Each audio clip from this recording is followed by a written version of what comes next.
Yeah, who are you? One of them fucking mercenaries, right? Fucking mercenary, yeah. Sounds about right. You know what I call your lot? Ore blades. I got no time for ores.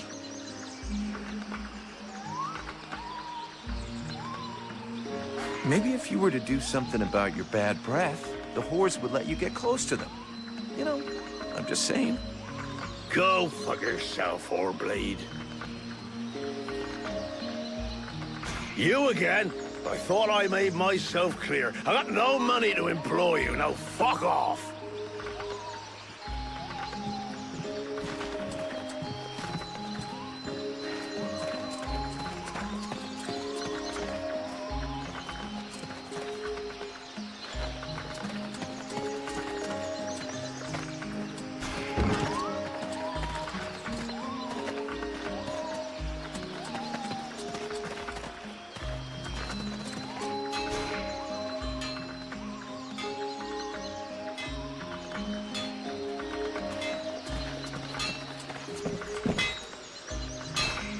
Here we go. Another one of these hick refugees. There's nothing for you here. Call me a hick one more time, and I'll be using your face as an anvil. Let's all remain calm, shall we? Please forgive my error. With all this commotion and all the thankless tasks I find myself confronted with, I often find my attention to detail slips. So, what can I do for you? Show me what you have for sale. Gold. So vulgar to work with. So wonderful to own.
So, you have returned. What is your desire? Show me what you have for sale.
So, you have returned. What is your desire? Show me what you have for sale.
So, you have returned. What is your desire? I need more info about Valvanor. And you have decided that I have a sympathetic face. It's the story of my life. Talent worthy of a king's ransom, but surrounded by cretins who only seek that which is free. What can you tell me about the steward? Oh, don't expect me to say anything bad about Bertolf Chambriard. I'm not always in agreement with him, but I can see that he knows his business. And he keeps the village relatively safe.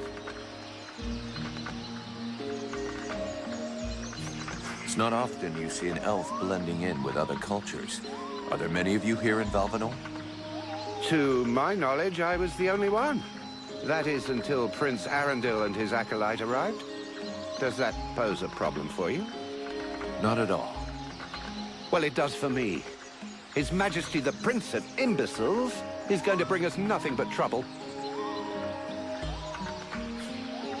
Do you know the woman who runs the healing house? Oh, but of course. She's all one hears about lately. Everyone here will tell you that she's a courageous woman, fighting a noble battle. Everyone but me. The woman's insane. There are already far too many mouths to feed in this camp.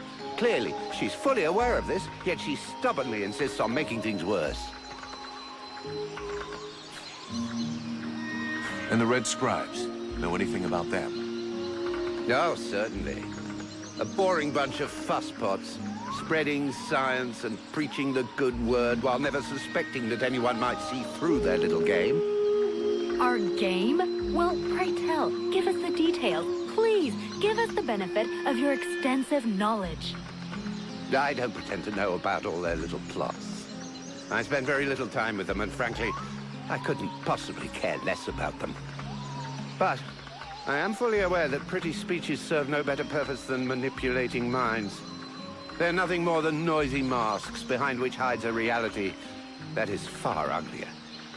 The more the melody is sweet, the better it distracts you.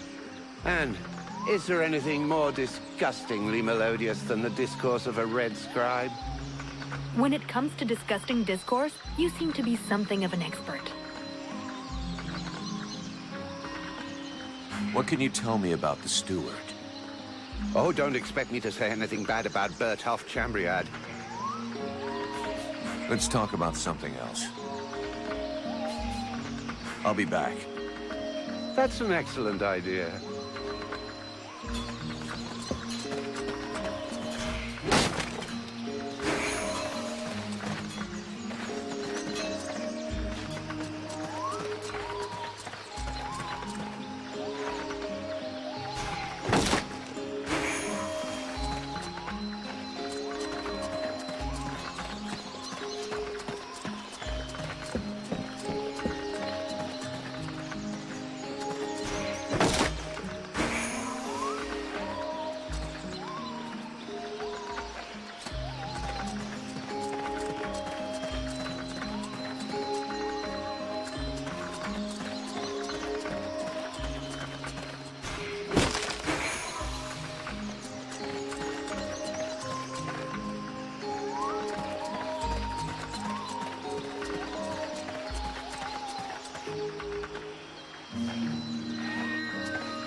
The swamp is our best defense. Happily, the wildlife are just as keen on attacking the dead walkers as they are the villagers. But the situation here in Valvanor grows worse daily. And each new wave of refugees increases the risk of drawing unwanted attention to this jungle. No Ice Lord scouts who find this village will ever escape to tell the tale. Of that, I can assure you. Also, my men are reinforcing your defenses. Forgive me for saying, but you have some serious weak points. Especially the defenses around that refugee camp of yours. The arrival of the Freeborn Blades and the Red Scribes has greatly improved our chances of survival, Captain. Believe me when I say that we are most grateful to have you with us. Needless to say, your men and the Red Scribes are welcome and free to go where they will. But as for any other newcomers, our gates are closed. You must understand that our food stores are as limited as our abilities to defend our village. Until you arrived, we had but one person who was even vaguely capable of treating our injured. And the case of Prince Orendil was completely beyond her skills. And there is this beast story.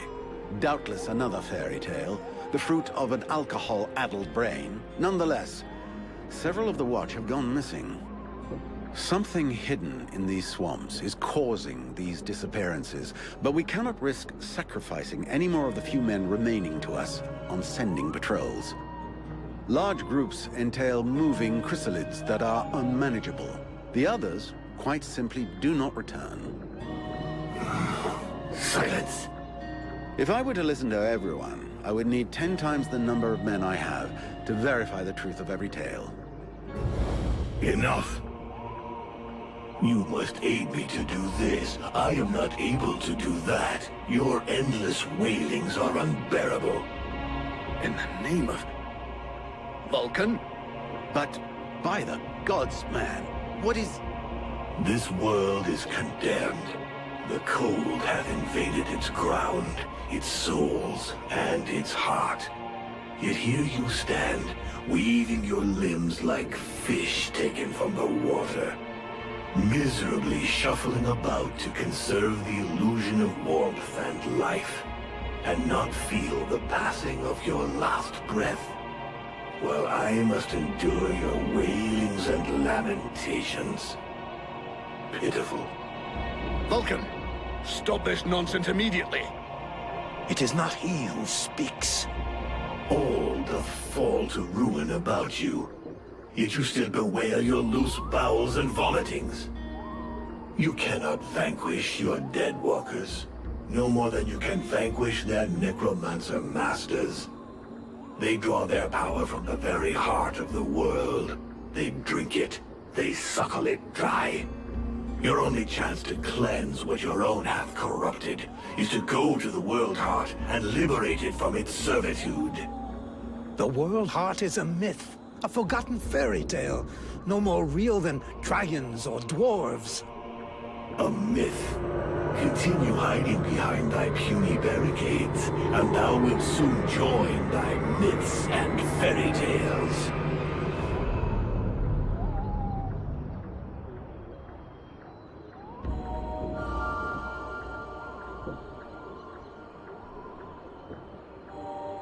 Cease your pretense. I know you have returned to consciousness. What the hell happened? I was just listening to the steward blabbing away with the captain, and then... And then you lost control. I don't know, it's like something in my head zapped me so it could use my mouth. But I was still there, still thinking what I was saying. This is not the first time you have felt this presence manifest itself. No. No, it's been there since the temple. It's also in my dreams. I think... Interesting. It would seem that your body is host to some other entity. And it is clearly a spirit of fire. No kidding. I got a demon in my head. Something of the kind. In truth, I could not say what it is. Not yet, at least. Don't make me laugh. After all, it's your disciples that let this thing out of its cage, right? That has nothing to do with it. Do you have any idea of the implications of this incident?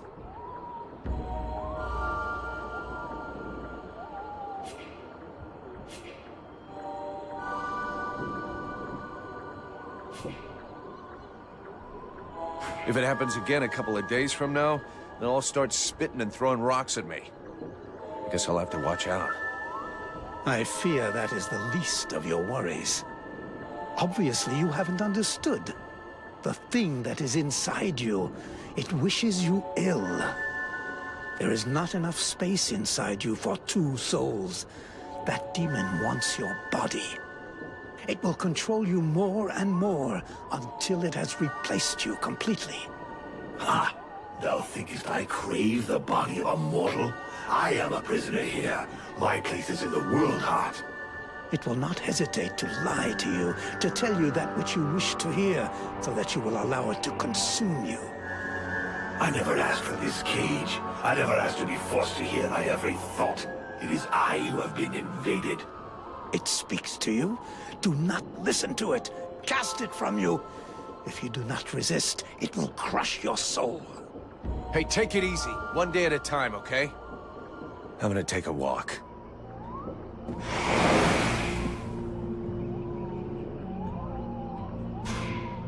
I am busy, mercenary.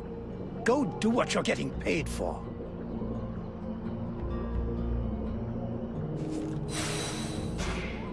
Sybil, can I talk to you?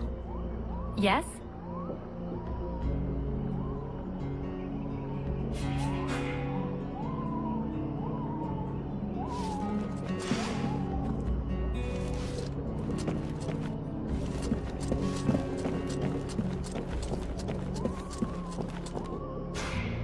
Mr. Vulcan, What brings you here? The captain wants me to help your village. You got a job I can do? With our shortages of food and fighting men, our worn-out equipment and the growing lines at the healing house, I cannot deny our village is sorely in need of help. Sadly, I fear that these are not the sort of problems you're used to dealing with, unless I'm much mistaken. Maybe I'll surprise you. So what's the problem with the healing house? Quite simply, Mirana cannot keep up. She spends every waking minute giving out supplies to the refugees and refuses to admit that she cannot help everyone. She thinks she's fooling me. I have heard rumors that her food stock is running low. Unsurprisingly, the crowds outside are becoming restless. I believe they wish to continue handing out our food reserves as though they were unlimited. This is not the case, and thus, it is not an option. So, you want someone to put her down? Why, I never suggested any such thing. I just wish she would see reason, for all our sakes. But I have asked nothing of you. I was merely answering your question. Your guards... How can I put this? At first, I thought they were disobeying orders. Now I think maybe they don't even understand them. If you're stupid and incompetent, you should be digging turnips, not taking care of security. You're beginning to worry me. Is it really that bad? Are you kidding me? The state of their weapons is enough to make you cry. Maybe they'd be good for splitting logs. Personally, I'm not capable of judging the aptitude of our sentries, but their poor results speak for themselves. Doubtless, you should share your observations with Mason, the chief of the watch. I should warn you, however, that he is of a somewhat stubborn nature. Wouldn't be the first I've seen. I need the reports about this beast that attacked the villagers. I fear I am unable to be of help. I'm still not entirely convinced that it even exists. All I know is that several villagers have vanished. One villager is at present in the doctor's care, following a supposed encounter with the said beast. These swamps are crawling with dangers. There is nothing to suggest anything out of the ordinary. The refugees are always inventing horror stories in an attempt to force us to open our gates and let them inside. It might be worth checking it out. You said you lost one of your patrols, right? That is so. You should speak with Randval. He was most anxious to go out and hunt the beast down, but we needed him here. Now that we have more able bodies to guard our gates, I imagine he would be keen to pick up the scent once more.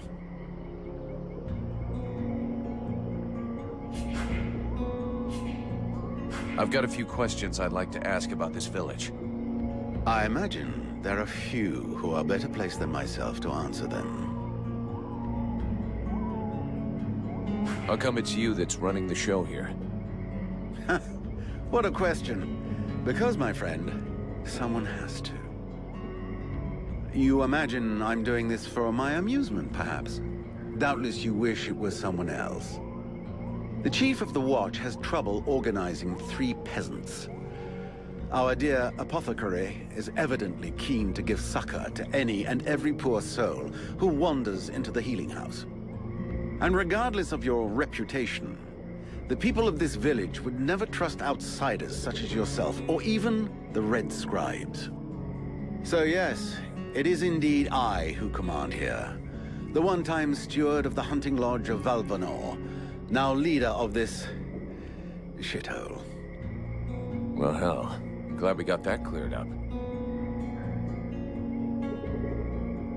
What can you tell me about the people of Valvanor? Before the war, there were just a few families here. Hunters and craftsmen, mostly. These days, they survive as best they can, husbanding their animals and digging up the puny vegetables they've managed to grow. Few dare to venture outside the walls.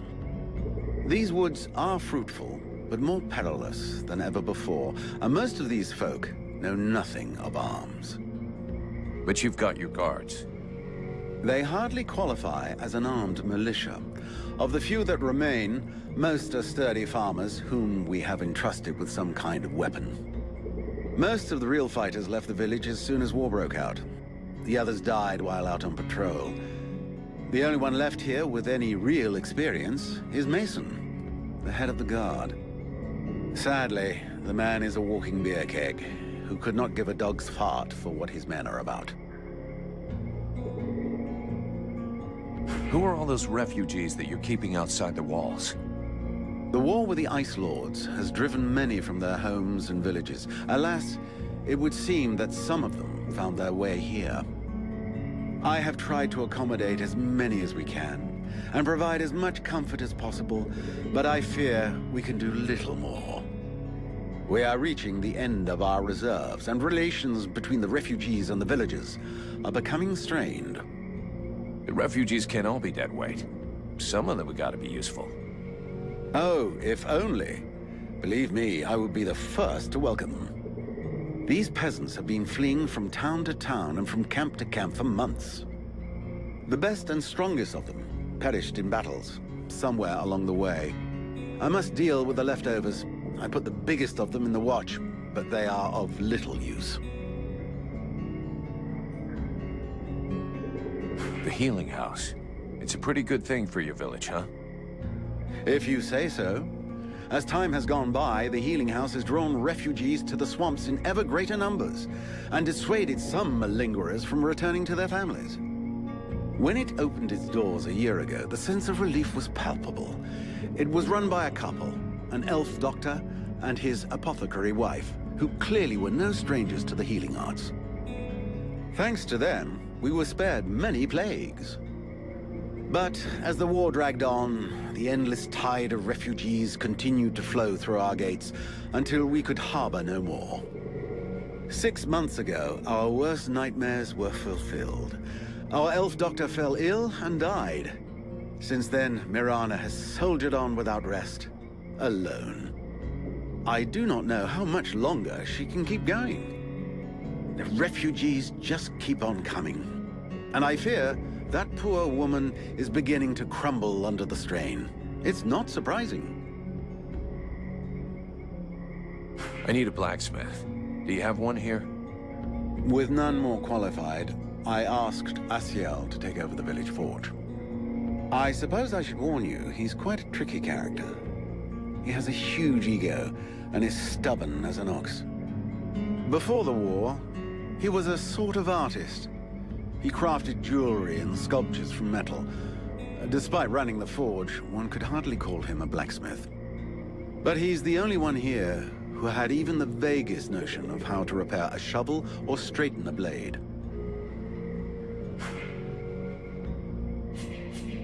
We'll talk again later.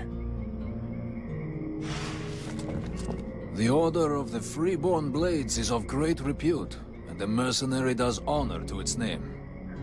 The mercenary's powers are both astonishing and fascinating. The knight would like to duel with the mercenary, that he may judge the mercenary's strength.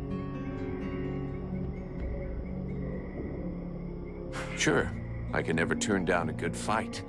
But maybe we should take it outside if we don't want to break everything in here. The knight is honored, and bows to his adversary's wisdom. Wait for me here, Sybil. I won't be long.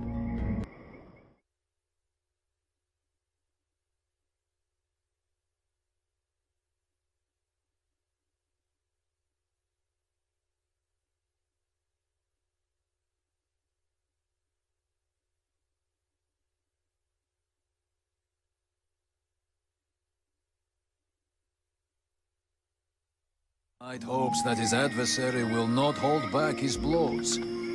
Oh, you can count on it.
knight has never before battled an adversary with such power, and he believes that he could be that which is needed to change the course of this war. You fight pretty good yourself. Where did you learn your moves? Can't believe you learned to fight like that in this backwater. The knight has traveled far and fought many battles. He has only lived in his village for a short time. What are you doing in the middle of these swamps when you could be making a difference on the battlefield? The knight has fought a great many battles, but he feels he can be more useful protecting those who have nothing left. I have to go. I'm glad we could test each other's mettle. It was fun. Before his adversary rushes off to fight other battles, the knight has a question for him. He wishes to know if the freeborn blades would like him to join them.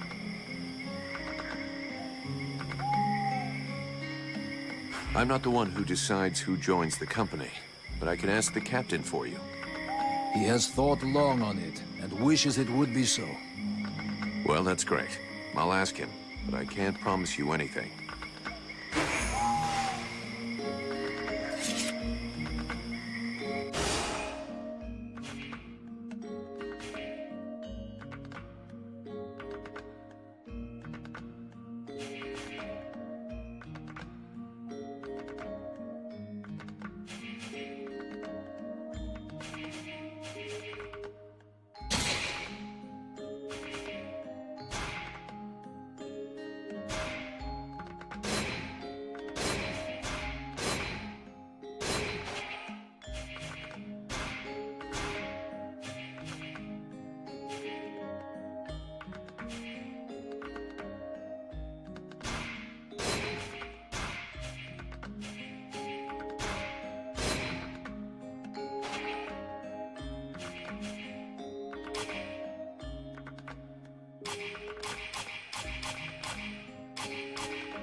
Vulcan, you must help me. The prince is dying. Well, I'm happy to see that my talents as a doctor are finally being recognized. There's no doubt an explosion would cure him of all his ills forever. But I was actually thinking about your connections with the Red Scribes. If you could speak to them, it would save me having the prince's death on my conscience. I wouldn't exactly call myself a friend of theirs. But yeah, I can always give it a try.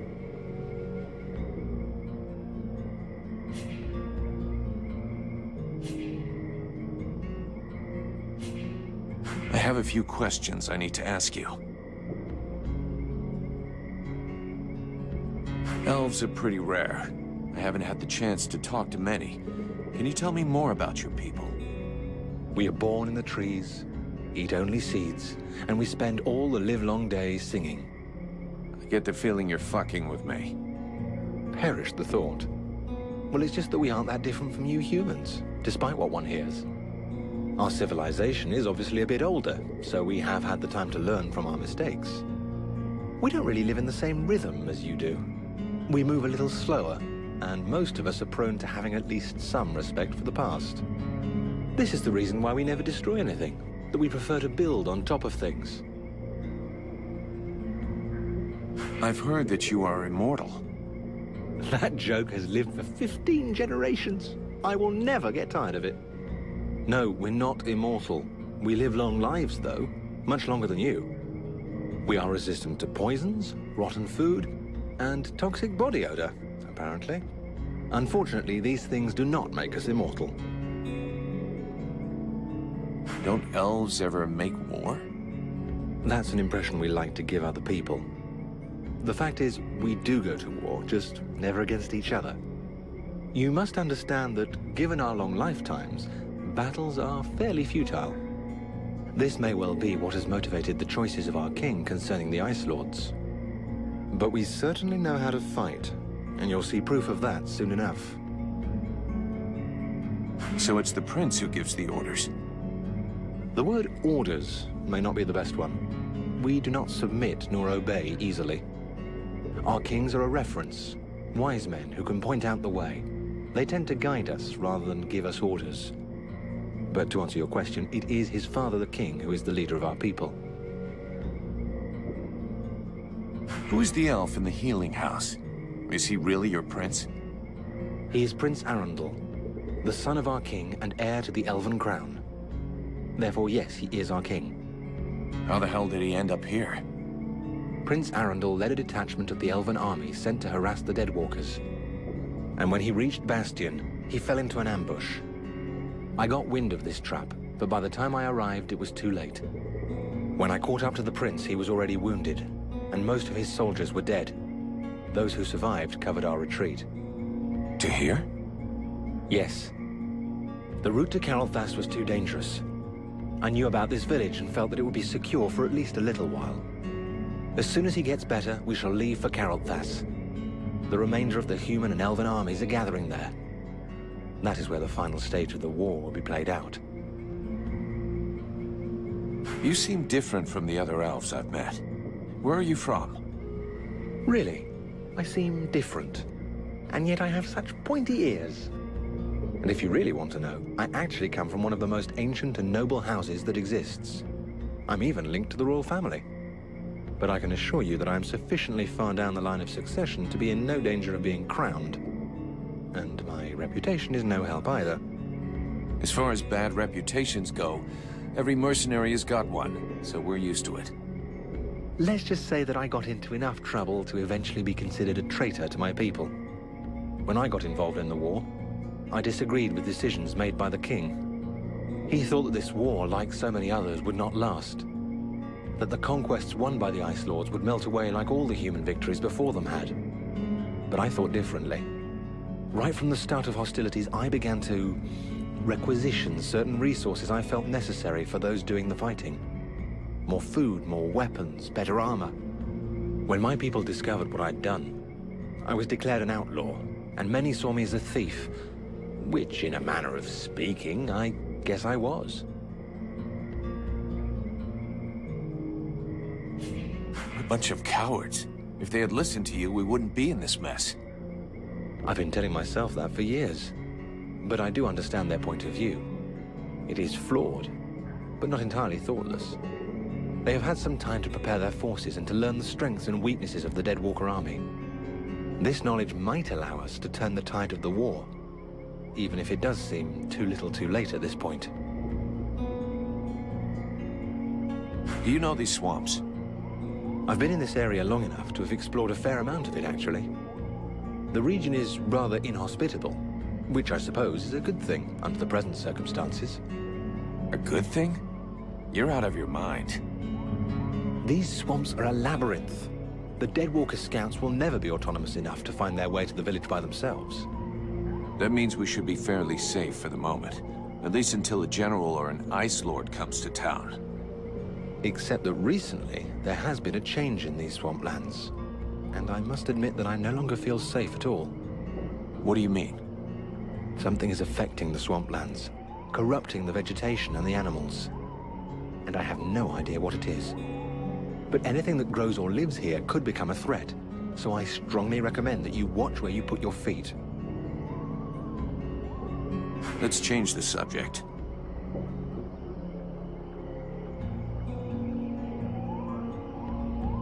I need your expertise. Will you come with me? Of course I will. Lead the way.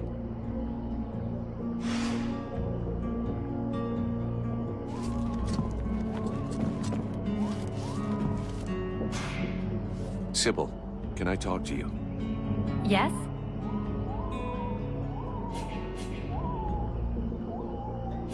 I'd like to ask you a few questions. What do you want to know? See you later.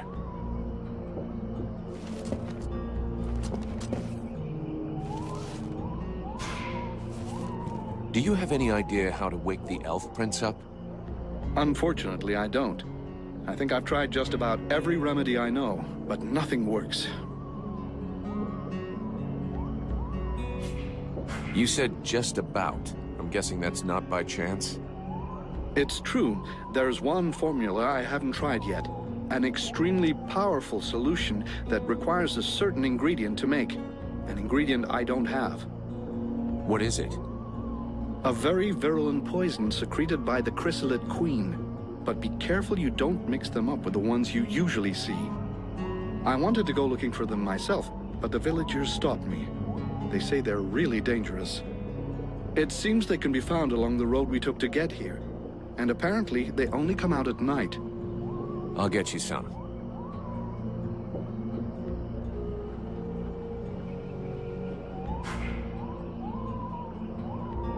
Can I have a look at your stock?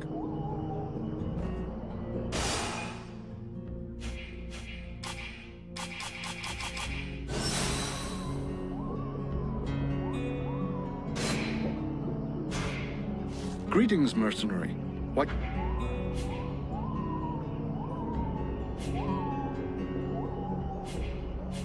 I'll be going now.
It's frustrating. I feel completely useless here.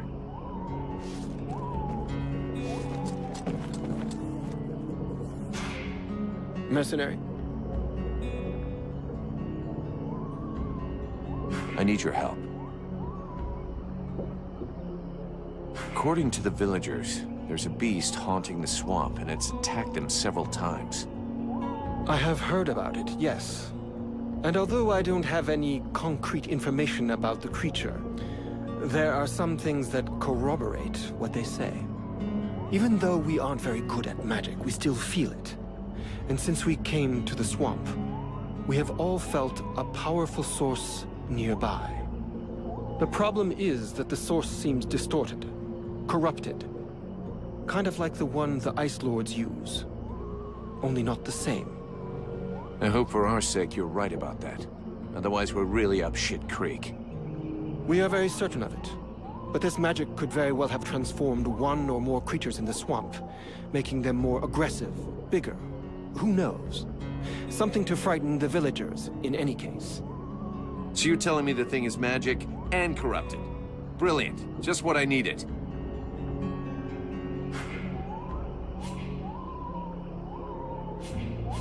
Can I do something for you? No, thank you. I don't need anything for the moment.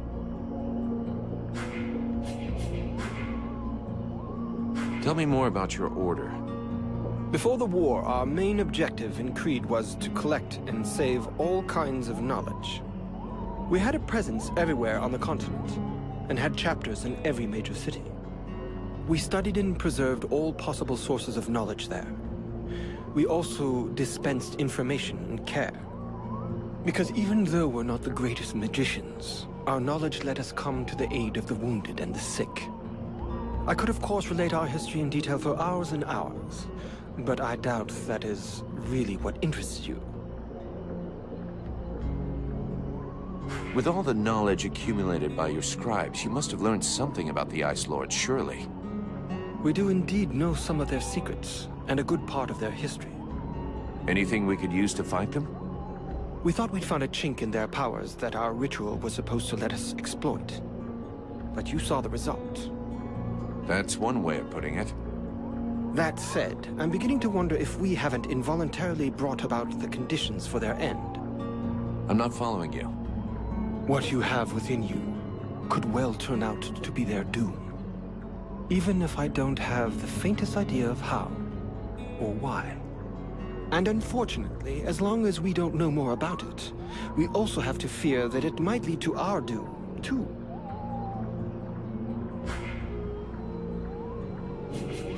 I'll be going now.